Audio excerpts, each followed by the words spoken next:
Welcome to the Judgment Free Zone. You've downloaded the Alcohol Free Marriage and More podcast with Matt and Amy, recorded live from the cornfields of Central Illinois.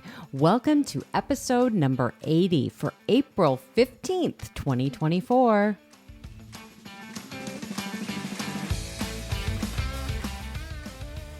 Well, hello there, children. Welcome back to your weekly freak show that is the Alcohol Free Marriage More podcast. I am Matt, along with the always lovely and very limping Coach Amy. How are you, my love? Limping. You took a bit of a, I guess I should have played, I tumble for you. That's what I was thinking. I tumble for you. Take a bit of a tumble. I don't know if it was a tumble, though. It was more like a smash crash. From the basement, it sounded like boom. It was, cups went flying. Didn't quite clear all the stairs before making your final approach. I guess to the landing. It didn't break the foot. That's did good. not break the foot, but the foot went underneath and was twisted in a position that your foot should not go into. They didn't really give us a technical answer. It's not really a. No, it's a sprain. Would it be? It's like tendon damage, so I don't even consider that a sprain. I think that's just. I think anything that's not broken is a sprain. I guess it's really hurt. Yeah. So she's rocking this really cool boot. It is an owie. Yeah, she's got this. So at least another week. Yeah, ish. Well, yeah. This happened Wednesday. 7 to 10 business days. I don't think it's business days. I think it's 7 to 10 I think days. healing counts every day. I don't think there's business days involved. I think it's 7 to 10 business days that I see him again. That may be correct, yes. But your healing will happen every day. But you're getting there. You have a bit of an ankle bone now, so that's a good sign. I know. The swelling is going down. And what did you post on your Instagram story about how you were hurt and before you would have turned to drinking for it or something? Or this would have been let's be a baby and sulk and have more cookies and bring me some wine, and I would have just been an excuse to do nothing and be a slug. Mm-hmm. And now it's like all about I want to figure out how to get healed, heal as quickly as possible, keep doing my workouts. I'm in this program, trying to do transformation, make my workouts better, Cardio's a little tricky when you've got 1.5 feet. So I'm doing this. If you're watching, I'm doing this running. She did find a chair workout. I've found some chair workouts. Kind of like chair dancing. Yeah. Nourish, Move, Love, a gal who I have followed for a long time.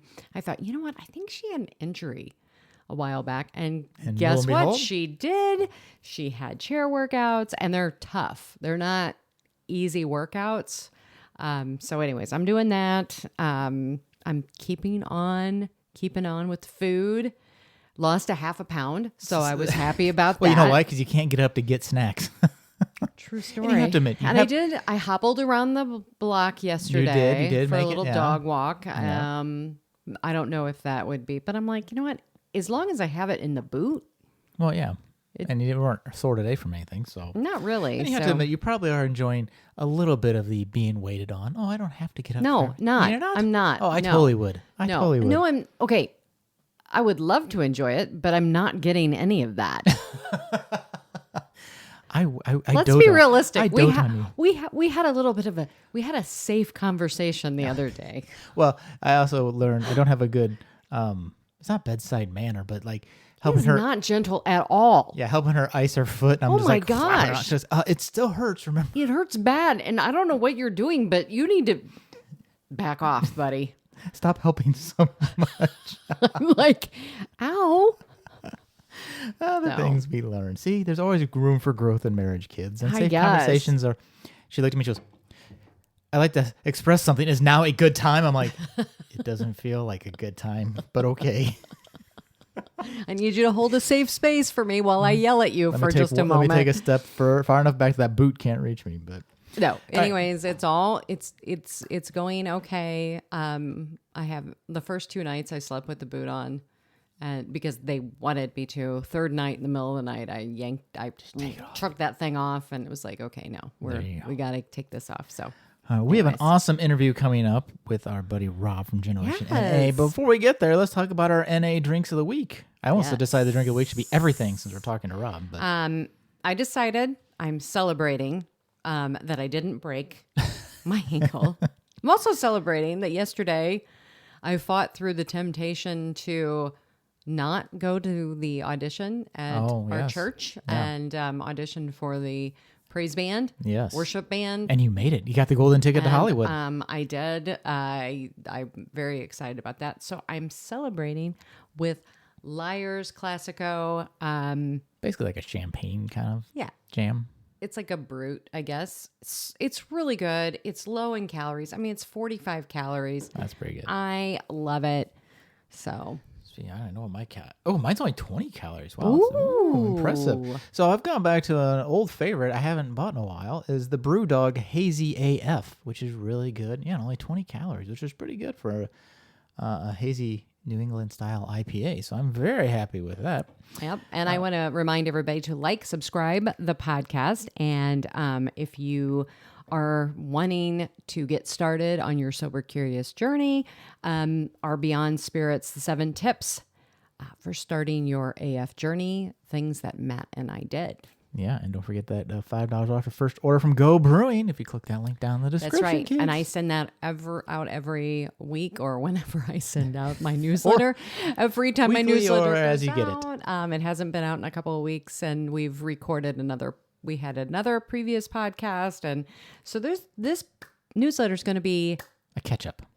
Action-packed. Action-packed. I even have a blog that I wrote. Blog. Yeah, so let's go. Let me do my intro. Yeah, there you go. All right, let's do the intro. So this week we are talking with Rob Theodorow, owner and hype man for the Midwest original, or OG, original gangsta. Non-Alc bottle shop, Generation NA. Rob is originally from the St. Louis area, and he moved to Lafayette, Indiana to attend Purdue University, and that's where he met his wife, Summer. He and his wife call Lafayette their home ever since, and they have 2 kids.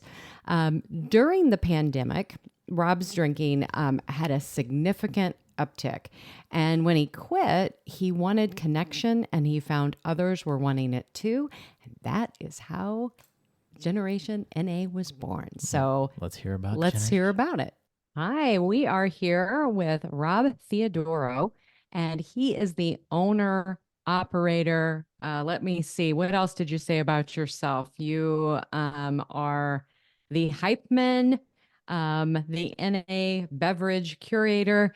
So here we go. We are so excited to have one of our favorite people on now, because you have your own bottle shop called Generation NA, and we have actually been there. We've been there. So Rob, welcome. Absolutely. Thanks, Matt. Thanks, Amy, for having me today. It's a pleasure. And I think we're just, an hour and a half from you guys. So kind of just right down the road in some way. A couple hours, yeah. Yeah, you're literally easy drive. Go out the front door and turn right, and you end up there eventually. Yeah. It's not a very exciting drive, but the destination is why you do it. So yeah. The beautiful cornfields. Yeah. Yeah, well, I appreciate you guys supporting the bottle shop, and I'm stoked to be on here today, just chatting about non-alcoholic lifestyle options, bottle shop, whatever you guys want to ask me. Yeah. I'll be honest. I'll answer back. Awesome. Well, you know what? We like to always start out. Just tell us a little bit about yourself first.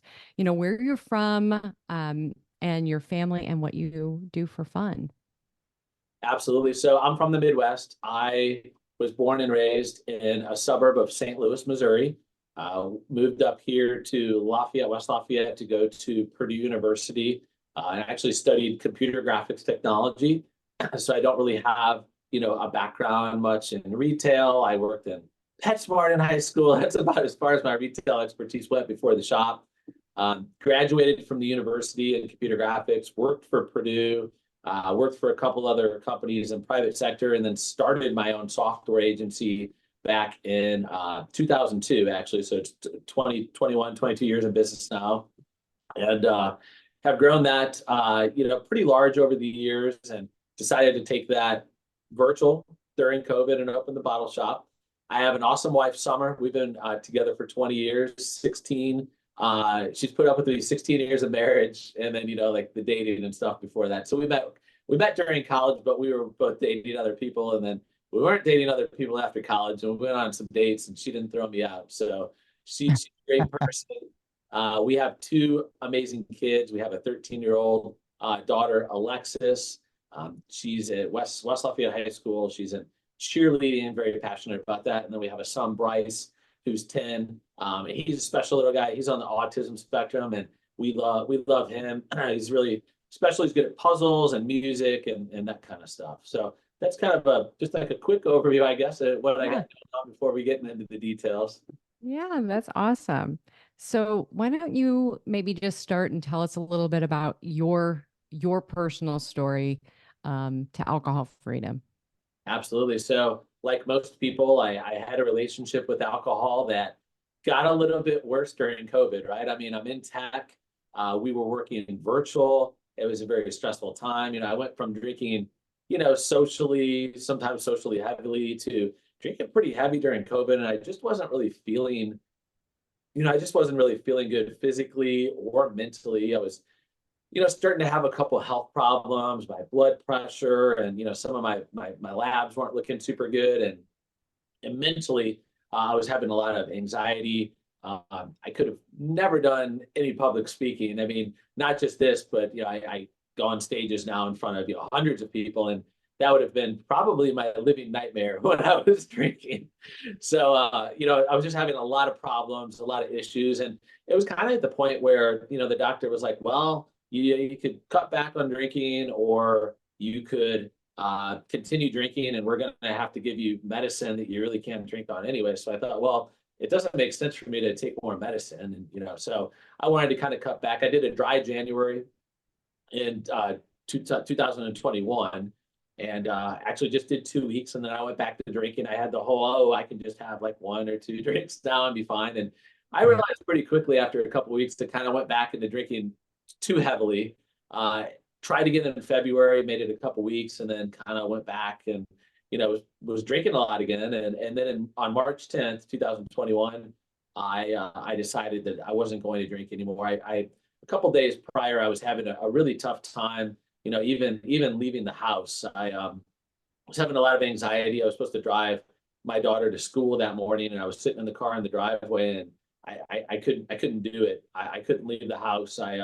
I just felt too bad, from the hangover, and mentally I was just having, a lot of panic attacks and anxiety. And I thought, you know what, this isn't really who I am. And, it got to the point where I couldn't leave the house without having alcohol first. And that's not a situation where anybody should be into. I mean, I'm a husband, a dad, and a business owner, and I wasn't being the best version of any of those that I needed to be. And so I decided to just give it up, and I'm a little over 3 years alcohol free now. And it's surprising. I heard a quote recently that made sense, because it's surprising, when you're in early sobriety, you get a lot of benefits right away. I mean, the first week, the first month, the first 6 months, you're like, I'm sleeping better, I'm feeling better, I'm looking younger, more energy, blood pressure, like you get these benefits. But I didn't expect 3 years into the process to still be seeing benefits. And the quote that I heard was, 10 miles into the forest, 10 miles out. You can't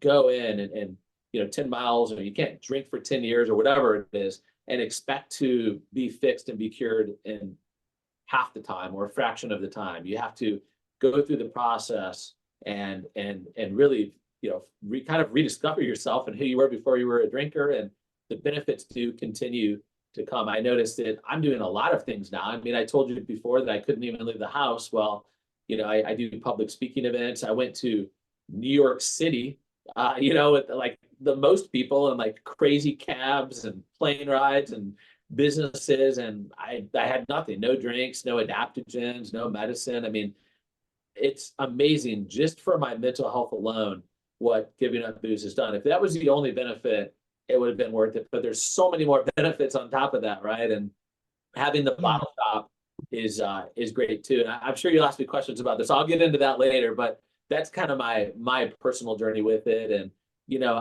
early on, I was able to do a lot of things. My oldest was 9 at the time, Alexis. So I was able to finally go out and teach her how to ride her bike and go on hikes, geocaching, and spend some time, because I wasn't hungover a lot on the weekends, and I wasn't just wanting to lounge around and watch television with them. So I feel like, I'm a better business owner, a better dad, and a better husband because of it. And it's honestly been the best thing that's happened in my life. And I wouldn't have necessarily believed that. Like, I remember when I was drinking, people would say that, and I never believed it. I was like, yeah, right, man.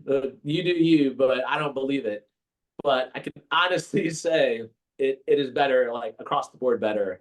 And it's hard to really explain. You guys get it, but it's hard to explain unless you've really been there to really kind of see, feel, and experience like all these benefits. Oh yeah, 100%. I mean, I was in that same boat. Like, how could I be? I just resonate with all of it. But I really love that quote of the 10 miles in, 10 miles out, because I know Amy gets this a lot from her coaching clients of, well, I quit drinking for a month, and why isn't it magically like all perfect again? Well, you spend 10, 20 years drinking, it takes a long time to undo that. And that's a great example of like rediscovering yourself, right? Yeah. Like you keep rediscovering yourself and like, oh, I don't have all this anxiety. Now I can do this, or I do this, or I don't spend time doing this. And the time freedom, right, is just an amazing concept. And one thing that I use with my clients is often I'll say, you were drinking, most people that I end up talking with, it's been like 20 years. And that's 7,300 days. You can't expect that 30 days, 21 days, 30 days, 60 days, that you're going to feel like completely, whatever I want to say, fixed, because it doesn't. So I love that 10 miles in, 10 miles out. That's just a really short way of saying what when I sit there and take people through that. So thank you for sharing that, because it's so true. And Matt and I, probably like you just said about with your daughter, like taking her out. Oh my gosh, the conversations are so much richer now. Right. I love it. And you remember them too. Yeah. So you quit drinking, and you have a job. And I think and I'm not using this derogatory, I think it was a quote you said when we were there, like, you just opened this bottle shop as a hobby. How does that even come about? What even drove the idea to even, I mean, it's a brave move. I mean, you're not like in downtown Chicago, you're in West Lafayette. I mean, it's not exactly a giant metro. Tell us how that idea came about. Like, where did that come from? Yeah, I'm pretty sure we're the bottle shop in the most rural location, because 3 years ago, I went sober, and I wanted to find, like, my wife actually bought me a 6-pack of Athletic. It was like the Run Wild IPA. And she's like, hey, I know you like beer. Do you want to try this? And I was like, yeah, it doesn't have alcohol, and I don't see a problem with it. I tried it because I had only heard of like O'Doul's and stuff before that. And she's like, yeah, there's this new company called Athletic. I tried it and I fell in love. And I thought, man, I need to get into this space. This is really good. This could be something here. And I found that there were a lot of people that were like me out there. I started an Instagram account. It's what's known as Generation NA today. But before that, I just knew I wanted to be in the space. So I bought a domain name, na.beer. Athletic Brewing owned nabeer.com. So me being a tech guy in the web space, I bought na.beer, and I just linked it to an Instagram page, and I rated and reviewed non-alcoholic beers for probably the first year. I didn't really, I kind of mentioned maybe I'll get a brick and mortar someday, but I didn't really know. And I noticed the engagement almost right away. It was great. I mean, it was better than my agency that I had been running for 20 years. I'm like getting a lot of likes and comments and followers. I'm like, I think there's like more people out there like me that are interested in like good non-alcoholic, beer and wine and cocktails and stuff like that, like mocktails or whatever. And I found that there were. So I thought, I asked my wife, and I was like, what do you think? And she's like, you don't want to run retail. She's like, we have kids, we have a family. Like, she really pushed back on it. And I finally got to the space where I said, look, I was like, I know I've had a lot of ideas throughout the 20 years we've been together, or, I guess this was 3 years ago. So 17 years we've been together, and I don't really do any of them. And I've seen other people take some of these ideas and grow successful businesses with them. And I said, I'm losing sleep over this. Like, I need to get into this space. The space needs me. I need it. I need it for my sobriety. I know that it's going to be $1 billion space, and nobody is doing it here. You could drive an hour still today, in some directions 2 hours, and not find 95% of the products that are in our shop. Very underserved market. Now, we are in a smaller market, right? There's with Purdue students, and 20 minutes out, so like suburb type area, if you can even say that we have those, maybe 170,000 people, but that's like pushing it, right? So we're pretty small market here. So, at first I wanted to get a space, and that was too risky. And then I kind of threw out the idea because, this was COVID, right? And I had a pretty big office space for my tech company, and we had an upstairs with a bar that wasn't being used.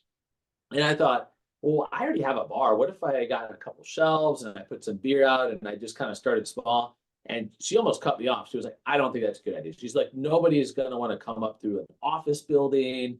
It was like literally in a building with like a bank and like an agency, and like we had this empty space.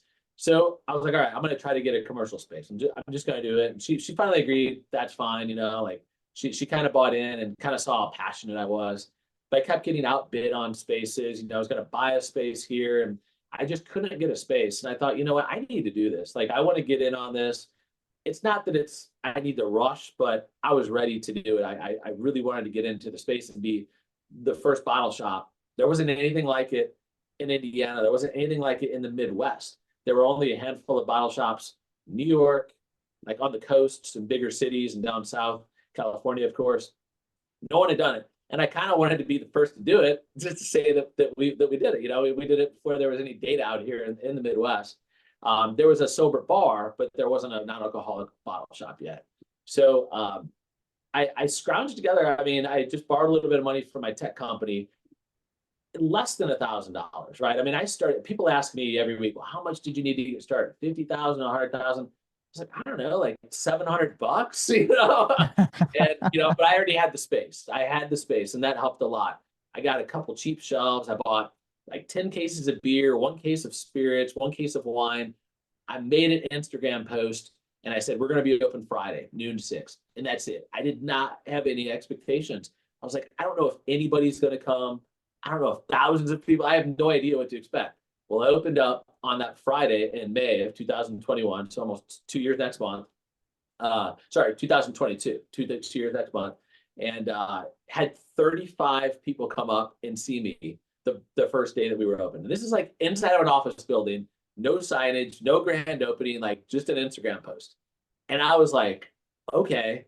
So then we were open every Friday, and every Friday we started getting more and more people. And I was like, there's something to this. I don't have a retail storefront. I'm in a small market. The demand is going to be huge for this. So we weren't really using our office.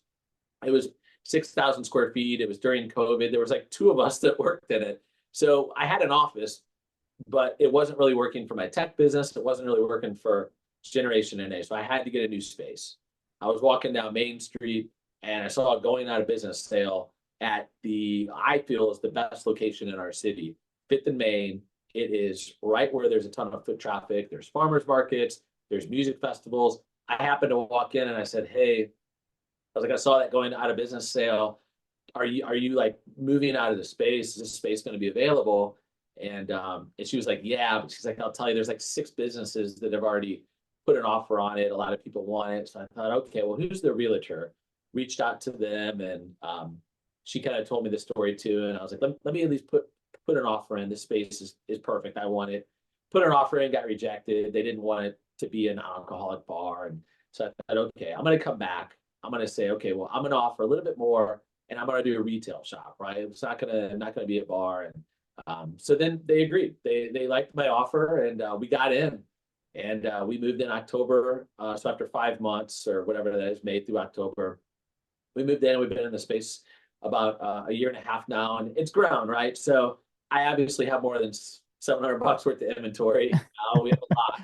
But every week, I don't take an income from the shop. A lot of people, when they ask about bottle shops, they ask me, well, what are your financials? I say, mine are going to be different because I have another business that pays my bills. And Generation NA is truly a way for me to give back to our community. I love doing it.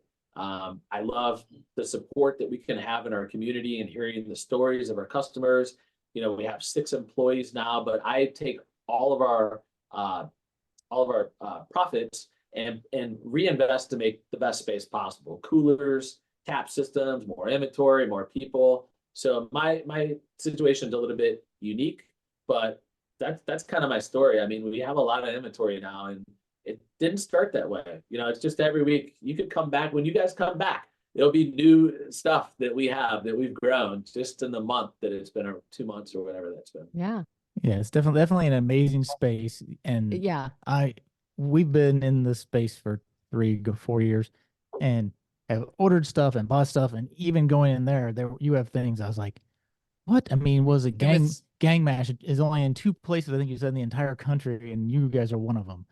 And it's that kind of like, I could have spent way more time. Oh my God. We were like, why didn't we bring the dog, get a hotel so we could stay overnight, stay here? You're gonna have music in the evening because you do entertainment too. So it's more than just like come by NA stuff. Like you create an environment and a culture and an experience, right? When people come in. Yeah, we wanted third place is what I like to call it. So not your house, not your work, but a third place that you can go, not a bar without alcohol.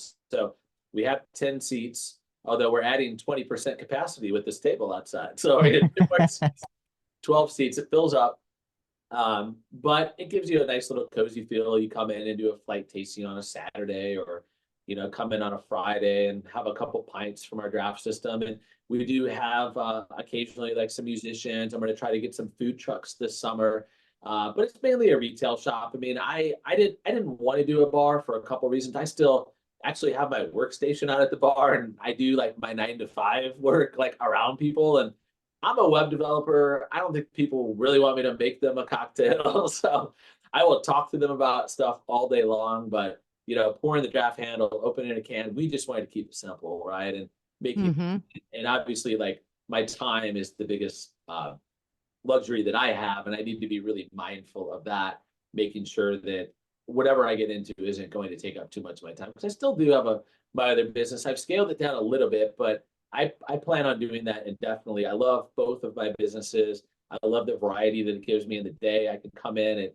8 o'clock and work solely on that for about 3 hours. The shop doesn't open till 11, and then kind of just work on it a little bit throughout the afternoon, like in between customers. Like today, it's kind of rainy, so we've had a lot of downtime. And I could just do my regular job, like at the counter, and still make the same income and just have Generation NA on the side, where on the weekends and on Fridays and afternoons where my 9 to 5's kind of slowed down or not existent at all, I can still make an income 7 days a week. We have employees. I'm not even here, but every day we're getting an income out of it. We've never had a day without multiple sales. So that's kind of cool that, this is the initial $600 investment or $700, and convincing my wife can now generate a little bit of income that we can put back into the shop or whatever we want to do here. And it's cool. Like I'm really thankful that the space is so popular, and I do strongly feel it's going to continue to grow. I've heard statistics as high as some people think as much as a 25 or 30% market share for non-alc in the space within the next 5 years, and we're seeing some of those trends overseas. So I don't feel that's too far out of bounds to get there. And there's a lot of great influencers in the space. You have like Laura Silverman at Zero Proof Nation. You have a ton of non-alcoholic bar and bottle shop owners. You have Chris Marshall doing Sands Bar Academy. I took that recently, and there's a ton of people that are doing great things, and we need these people in the space. We need our independent bottle shop owners to really be there and educate the customers on what this is. It wouldn't work if it was just big box retail. People wouldn't understand the category. They wouldn't know what it was. They would see it, and it takes shops like this and influencers out there to really kind of create the category.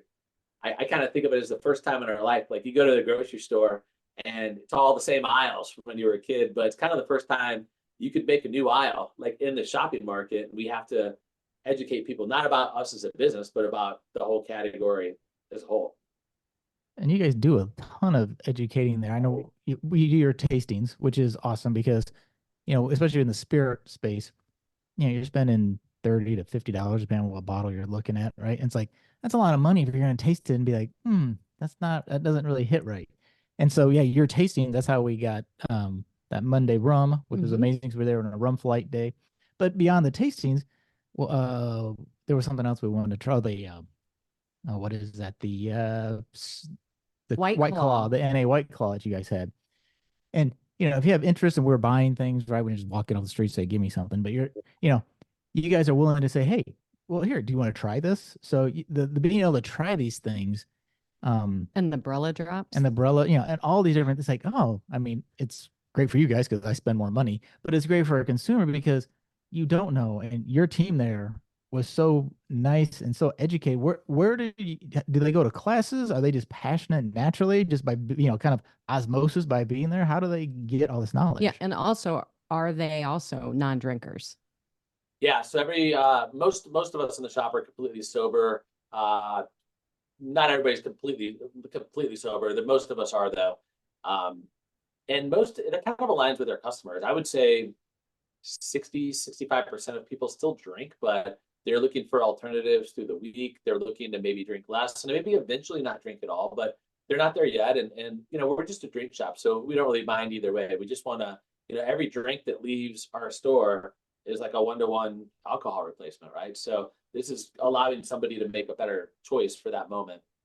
But to get back to your other question, there's a lot of education that we do internally. We get samples, sent to us. Like I have a whole table over here. If I can pan the camera, it's just all samples that we get. So they usually will send us informational cards. We're on Instagram a lot. We enjoy the Friday samples as much as the customers, because a lot of times we haven't had it either, and we want to get feedback on it and try them out. There's a ton of products in the space. So when we first opened, we could take on everything and say, yeah, we have the shelf space. Now, unfortunately, we're out of room. We only have 1,000 square feet. So we've got to be a little bit more picky. So we like to do a sample with our customers first, make sure that, it's a product that we think is going to move well in our market and that we like, and kind of just go from there. But I spend a lot of time on Instagram and a little bit on Facebook too. It's a great way to network with the brands, reach out, learn more about them. I mean, just going through their social media, you learn a lot about a brand, and reading what their message is, what the functional component's supposed to do if there is one. And yeah, or just chatting. I do a lot of Zoom calls from with owners kind of all over the world, really. And they always start off by telling us about their product. And then last but not least, I mentioned earlier, but Sandsbar Academy. We just recently did that. I wish I would have known about it 2 years ago, but we still took away a lot of value from that, working with Chris and going through the process of how to open a non-alcoholic bottle shop. That's awesome. So where it kind of back to your point about, the aisles of the big box stores, right? So, if I go to a Benny's or our local Hy-Vee and I say, hey, can you get this? They're very limited to whatever their suppliers will give them, right? So if their supplier doesn't have it, they can't get it, right? How does your supplier model work? Do you just like order direct from all these? They know you exist and they just will ship direct to you. How do you source all of this? I get asked that a lot. So it's a mixture of a little bit of local distribution, a little bit of direct shipping, and even a little bit of travel. Like I go up to Indianapolis, I go down to Indianapolis or up to Chicago monthly, every other month, and I'll hit it up, Go Brewing or Mars Brewing or Pilot Project to get Mash Gang or Community Kombucha up there. And I'll drive, because it's non-alcoholic, we don't have to go through a distributor. We've gotten stuff sent to us from other countries, from other states that we can't get. So I'm very passionate about curating a large selection that you can't find. And people say, they're like, you have more options in a liquor store. How do you do this? And it's because there aren't any regulations on the non-alc market. We can buy it, from the brewery, and if they don't ship it, we'll go to them if we can. And it's kind of fun to travel around and do that stuff too, and get a brewery tour and make a reel out of it. Come with me. We're gonna go check out Mars Brewing and like get a tour and like bring back a bunch of products. And it's just been fun. So it's a way for me to get out of the shop too. I'm not always here. I'm doing a little bit of traveling, which is cool. I was just out in Phoenix for the Purdue Final Four games, and it was a lot of fun. I got to meet up with Free Spirit Elixir out there and meet with them, and Dry in the Desert. So she's Ellie's a big influencer in the space, doing pop-ups out in Phoenix. And it's just great. Like everywhere you go, there's somebody that's in the space, and you can meet with them and kind of see what they have going on locally and how you can get that into your shop. But it's a little bit different. you know, when you have 400 products, you can't just really get them all from one or two places. We have a pretty big spreadsheet, and it changes. We're not like locked into having like certain inventory either. So if we can't get it for a month, because this is what also happens too. Sometimes we can't get things, and I was ordering non-alc products 2.5 years ago, and we would get them from local distribution or even like regional distribution, some of the bigger guys, and they would come and they would be dusty and expired because no one had been buying it before, right? They were just sitting in a warehouse. And now I try to get, like the latest, greatest stuff. And it's the opposite. They're like, no, well, all the grocery stores and the restaurants and the bars have it. We're out of stock. We're on backorder. I'm like, hey guys, do you remember me when I was ordering all the non-alc 2 years ago? Like, don't forget about me. Like, I'm still here. Like, I want to order it too. And so there's a little bit of frustration, the fact that, there's been times where like a Walmart will get something before us just because, they have the buying power. And I'm like, this category, I was in it way before, like, the big box, before they could make money on it too, right? So, and I think it's kind of funny they put the non-alc next to the alcohol, and they're kind of like, well, whatever makes money, they'll put on their shelves. Where obviously we have a mission and a vision and a priority behind these products too that's non-monetary because we believe in them. Like, I would never start selling alcohol, for example. So it's kind of interesting as the space gets bigger and it evolves, and it's a real thing. Like, there's real money in the space now. Just how things have changed, and I want to make sure that us small independent bottle shops are not, at the bottom of the priority list, because we've been around since the beginning, and I feel they need to take care of us, make sure that we can have the same products that the big box chains can have. Right. And then at what point did you guys branch out into to adding some of the nootropic and CBD type drinks that you guys carry there too? When did that come about? Yeah. So the first 5 months we had the pop-up, we just carried a few brands. Like, we had Recess, they had Hop Water. It wasn't a whole lot. When we got into this space, I noticed that there were a couple options. There was like some CBD, some hemp-derived products, and there were some adaptogenic and nootropic products on Fair and Air Goods. And I thought, well, let me try these out. And I got them into our shop, and they sold super fast. And my vision for the shop was always more around beer. We're a brew shop, it's non-alcoholic beer, but the category that's our best selling category, the functional drinks. People want to relax, or they want energy, or they want focus or balance, kind of whatever they're looking for. We have a drink that can promote that. And that's really, we found, what people are looking for. So while we still have mainly beer because it's our brand, that's not our best selling category. And so we have quite a few drinks within the functional space because they move, and obviously you want to have products on your shelf that move. Our main display when you first come in is all of our hemp-derived products. And those are very popular, and people are making healthier, better decisions, more mindful decisions, and they don't have to put a toxic substance into their body to relax. And I always like to say, you don't have to feel worse later to feel better now. Like, you can feel better now and still feel better later. You don't have to trade that off. And once people realize that, they kind of, I think, have this internal struggle with, well, I don't know if I want to go back to drinking because I don't want to feel worse later. Nobody likes being hungover, especially as you get older, right? In your 20s and maybe 30s, it's manageable, but once you hit your 40s, the check engine light comes on, and it's not a fun 2 or 3 days. So we want to provide options for people there. That is so awesome. Yeah.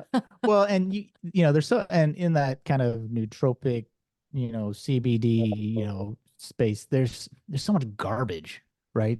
And I've tried anything under the sun, and someone like, they taste horrible, or they've got all this extra chemical crap, and I know when we were there, like, you have stuff that you just don't see, that's something you don't see that kind of stuff in your grocery store either.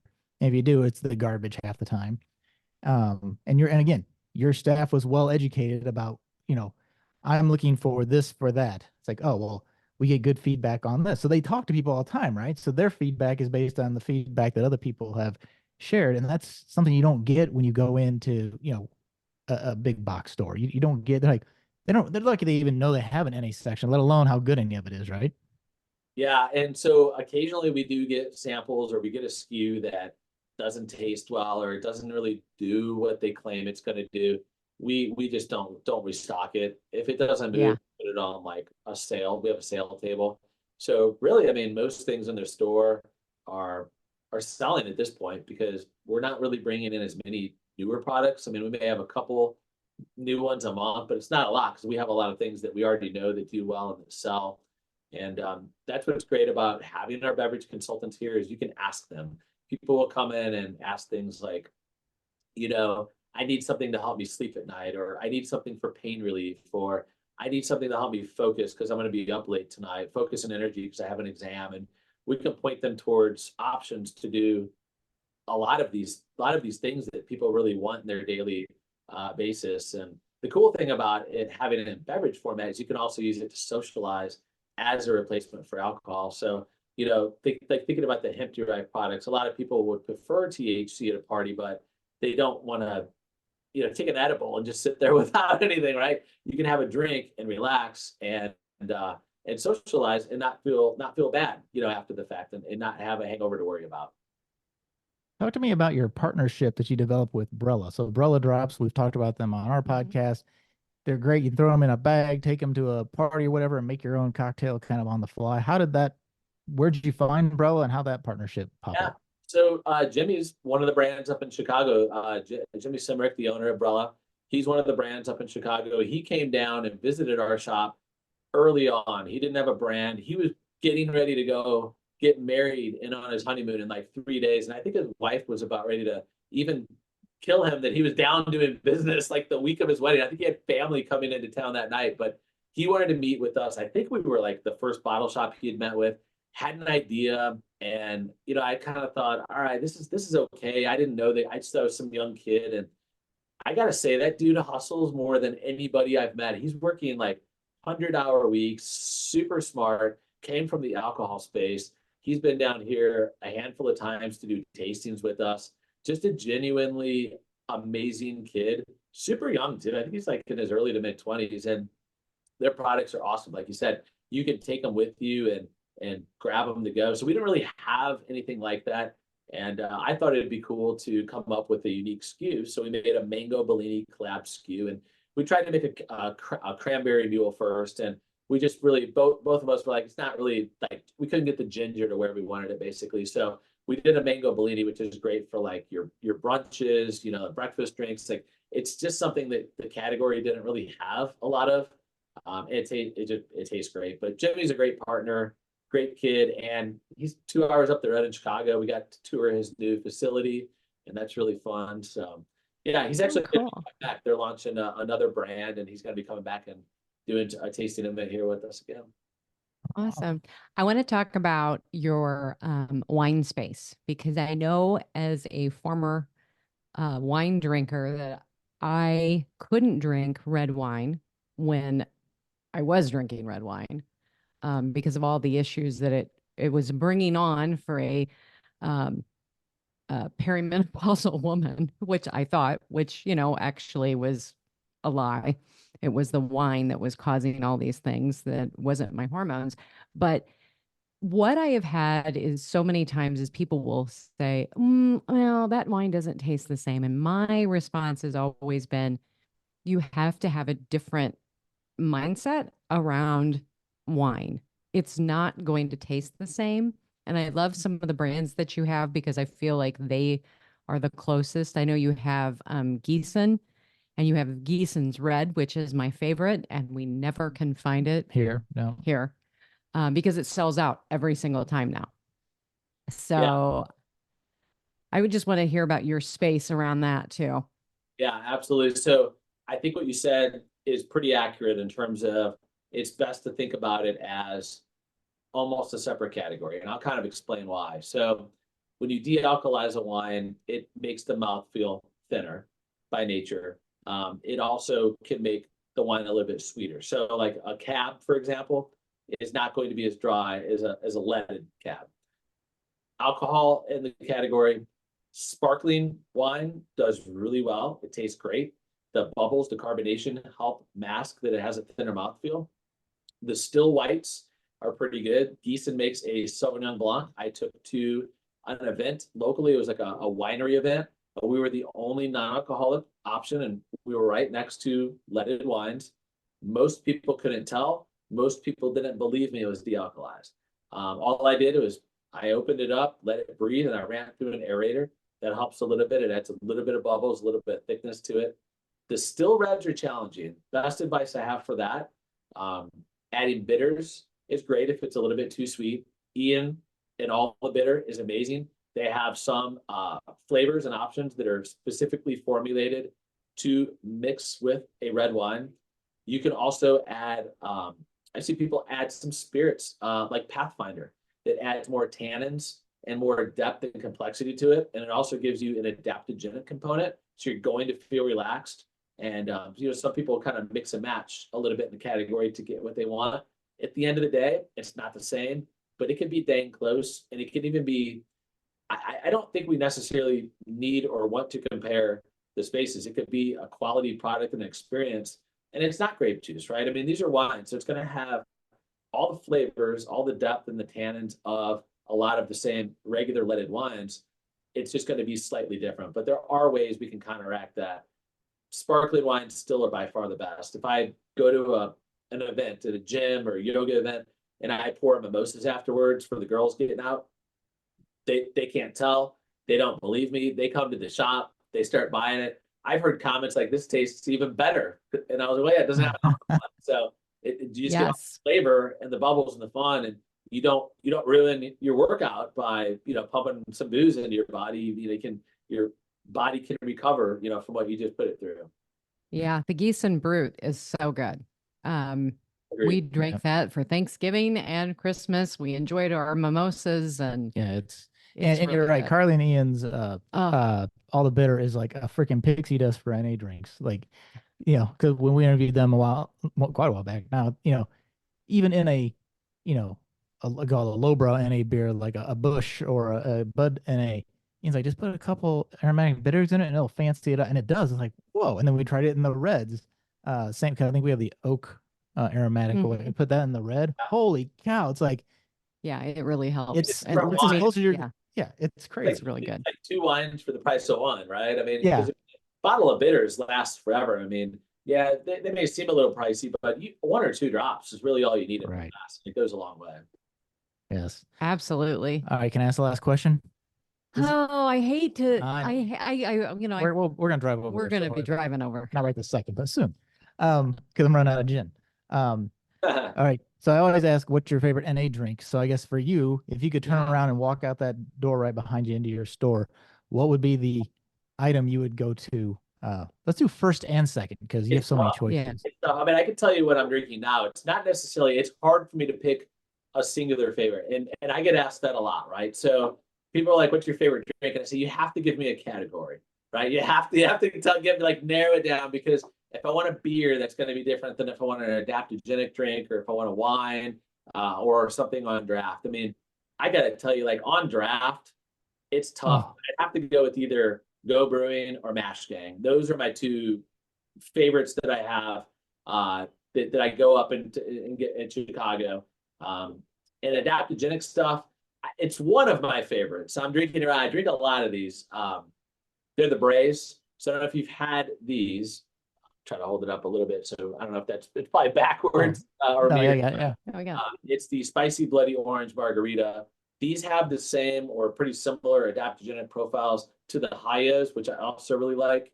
They have L-theanine, ashwagandha, cordyceps mushrooms. So they're good. I mean, I have them before I do like public speaking or just talking, or honestly just for the flavor, because it tastes good. So one of the other drinks I do a lot of, though, are the drinks with L-theanine. I'm a little bit sensitive to caffeine, but I love coffee. So it's a bad combination. So what I found is I can have a drink like Circleback that's just L-theanine, 200 milligrams of high grade. And if I drink too much coffee and I feel kind of like jittery and I've had too much, I drink about even like half of one of those, and it counteracts that caffeine, and it turns it from like jitterness and like high heart rate to focus. and clean, calm energies. So it kind of, I'm just going to say it's situational, but I probably already threw out too many brands to answer that question directly. Probably, I mean, there's probably 397 brands. Wish I could mention them, but I will say if you're in our shop, we like you. Like, I mean, you've made it here. So like I personally will drink anything out on the shelf there right now. Well, and the fact that you have things on draft, like my first NA draft beer was at Go Brewing up in Chicago. There's aren't a lot of places to get NA draft, and there's something magical. And maybe it's just because the flavor profile doesn't exist in a can.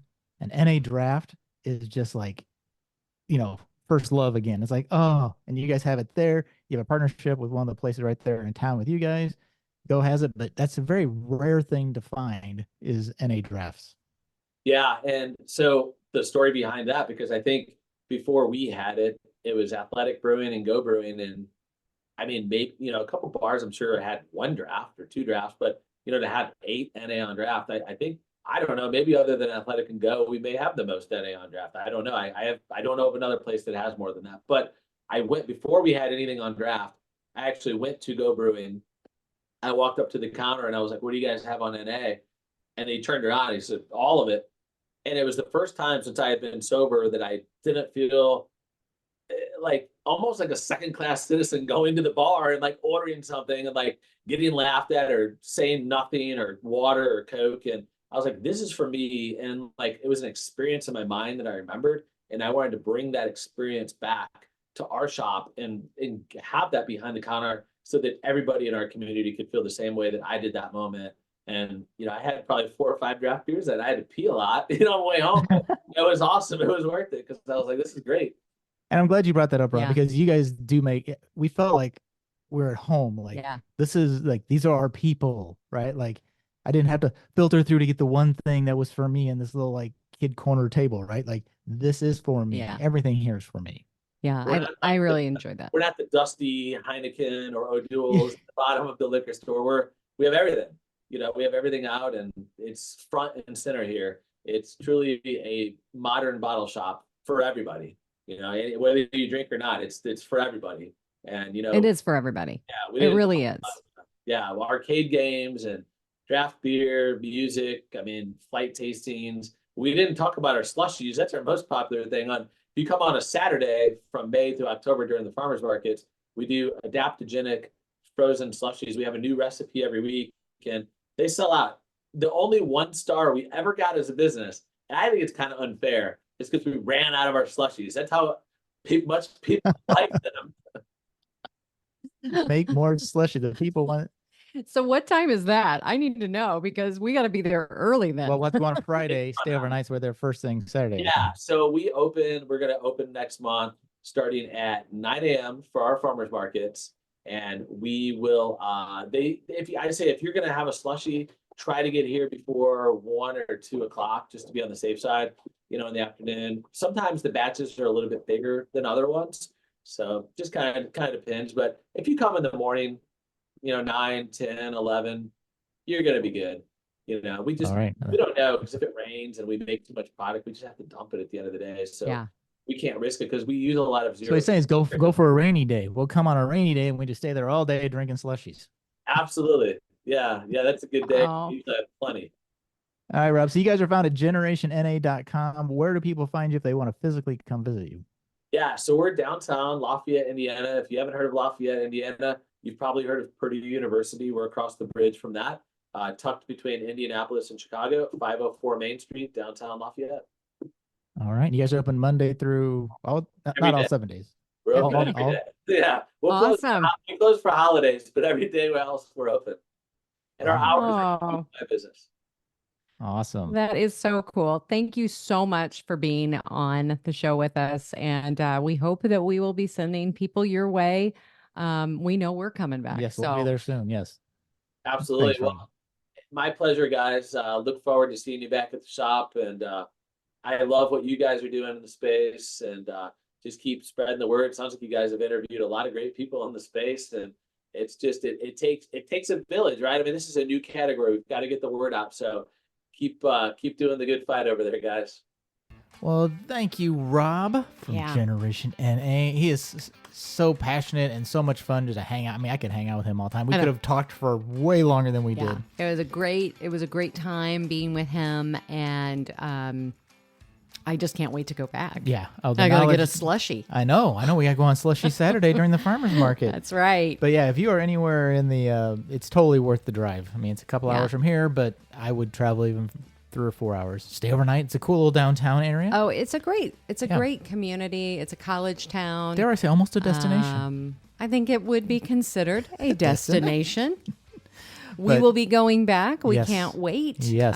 We're going to stock up, go and get all the goodies we want. Yes. And hopefully we'll stock up a little bit longer. Yeah, I know. We need to. We thought we had a lot, but we our NA beer budget has. I know. Well, it's been a couple months. So that's not. It bad. has been a couple months. So. All right, kids. Well, that's it for us for this week. Check out Generation NA. But in the meantime, don't forget to like, subscribe to the podcast, and we will check you out next week. I am Matt, along with Coach Amy, wishing you peace and love from the cornfields. We are out.